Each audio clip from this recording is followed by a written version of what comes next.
Әлеуметтік желінің белсенді қолданушы болсаң, осы видеоны соңына дейін көр.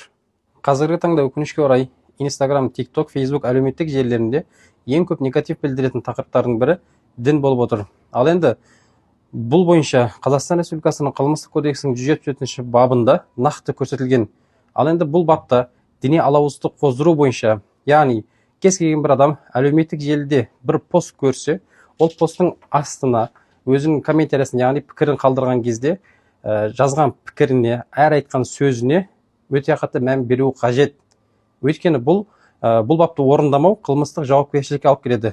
Қазіргі таңда өкінішке орай, әлеуметтік желідегі посттарды мониторинг жүргізген кезімізде көп байқауға болады.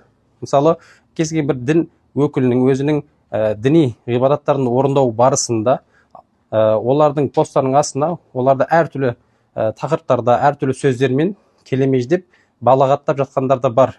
Негізі бұл қылмыстық жауапкершілікке алып келетін іс-әрекет болып табылады. Әлеуметтік желілер қоғамдық пікір білдіру орны болғандығы үшін әр жазған сөзімізге, әр айтқан сөзімізге өте қатты мән беру керек. Заңды білмеу заң аясындағы жауапкершіліктен босатпайды.